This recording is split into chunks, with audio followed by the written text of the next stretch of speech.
Kelly, we at Cloth and Paper are excited and proud to gift you and your students in your upcoming class these bundles that include one of our España notebooks.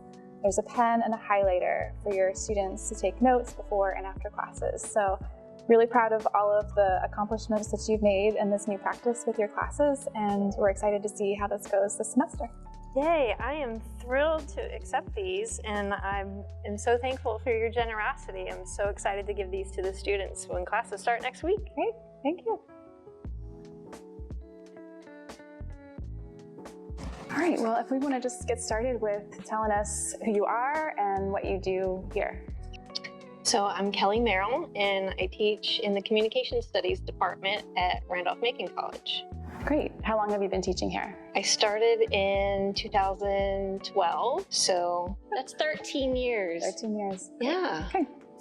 So we learned that you recently, in one of your past semesters, asked your class to not bring electronics to class.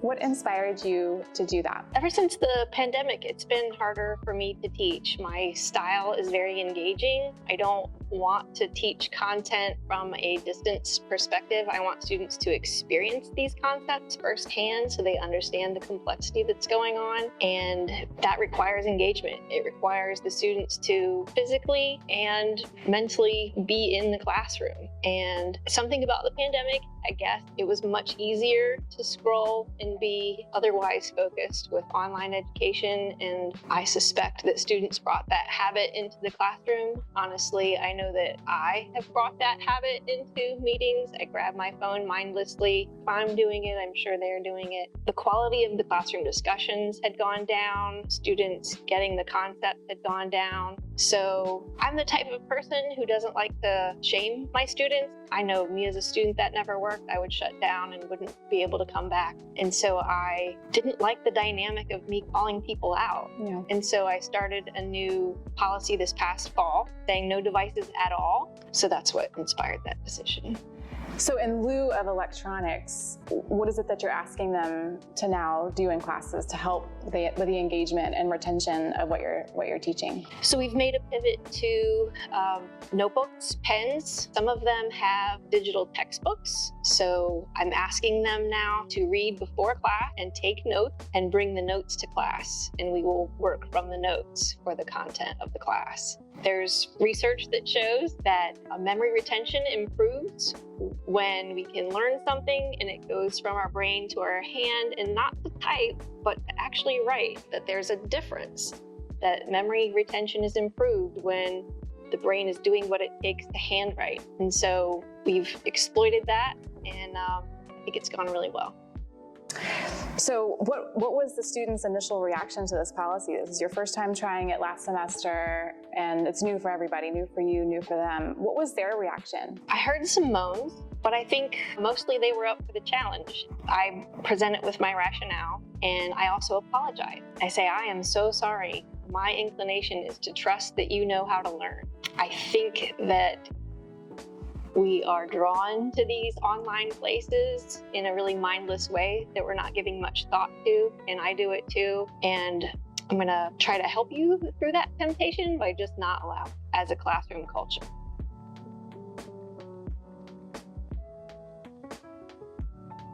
Fast forward to the end of last semester, what were the results of this change that you implemented into the policy? Student engagement was probably the best I've ever seen. Before that, in the most recent terms, I would have 1 or 2 students, maybe 3 students who would regularly engage in the conversation of the class. I would say more than half of the students this past semester were regularly raising their hands and answering questions and engaging in classroom discussions. Their level of creativity in their assignments really spiked. The results of their exams were amazing. Taught this class 11 times now at this institution. It's roughly the same. I do tweak it and update it. The students in the fall semester got the top 1, 2, or 3 spots in all 4 exams. Students have never earned as many A+s in a semester from me than they did that semester. I have a student engagement score in the class, and it's the first year where all students got a perfect score for that. Phenomenon in interpersonal communication that we call the social loafer, and that is in a small group setting when you have someone who isn't contributing. But I didn't have any social loafers in that semester, whereas I had multiple, to the point that it was really impacting students' group work in the semesters previous. But I didn't have any, and that was just unheard of. Also, no one missed more than 3 class periods over the course of the semester, which is also unheard of. So lots of great outcomes. It seems like a win all around for the students, for yourself. Something that I think that they'll carry forward into other classes. I'm hoping that they've learned some great skills from having experienced that. At the end of the semester, I had a number of students tell me how much they appreciated the class, and they seemed to attribute it to the class. And I really feel like it was that policy, that practice that we had in the classroom. And so I rephrased it back to them and said, if you think not being on your devices during class time was such a game changer, I challenge you to do that in your other classes and hold yourself to that standard to improve your own education, improve your own learning. Yeah. You mentioned about statistics and research showing that when we write things down, having it come from our brain down to our hand onto paper, it improves your ability to retain that information. What other things did you identify as successes from students using pen to paper in your class? When students are taking notes with pen and paper, they're more able to draw concept more quickly. They can draw a dichotomy matrix really quickly. They can represent a cycle. They can connect dots. They can draw arrows. You can do that digitally. It takes more time. Now, this coming semester, you're implementing this new practice into an additional class. You've got 2 classes using pen and paper for their studies in class and outside of class. How do you see this practice evolving over time with this class and future classes?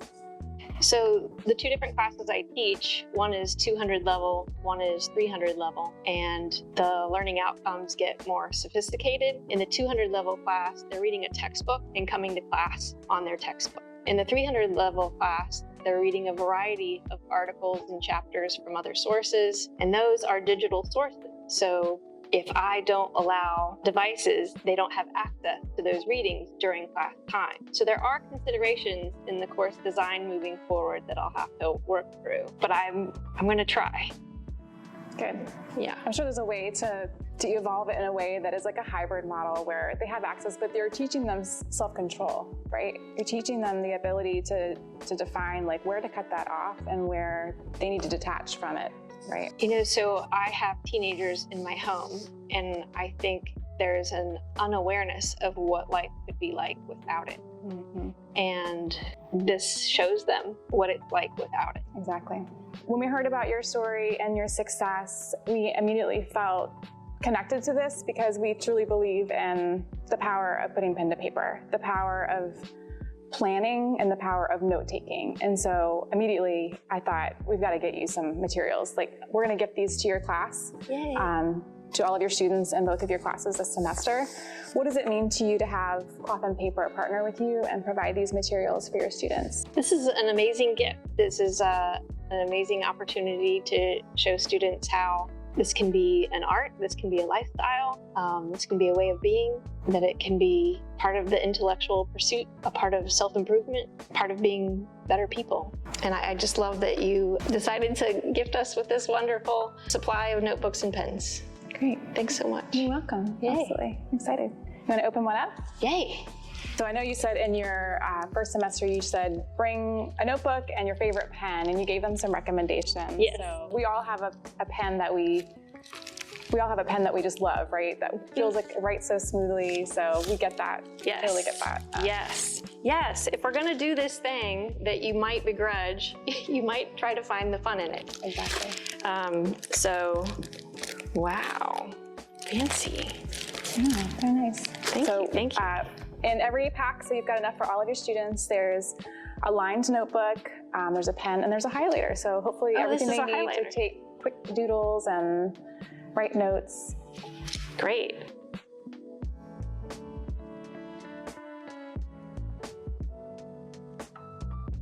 So I piloted this idea in the fall semester with one class, and it went so well that I used the policy again in my J-term class, and it also went very well. High engagement, high enjoyment, students having a good time in the class, me having a good time teaching. And now this upcoming spring, I'm going to continue it with 2 more classes. So, and the fall J-term and one of the spring classes have all been the same class. So I'm branching out to a second class now, trying this on a upper division class.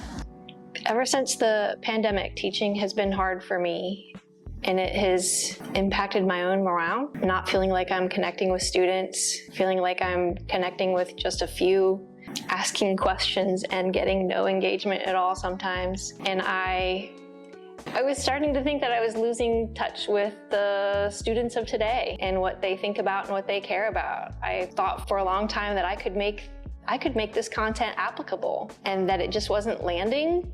Teaching was less enjoyable, and I was starting to doubt if I could make things applicable, if I could make things interesting to students. But I had this hunch that maybe the class was good, just they weren't accessing it.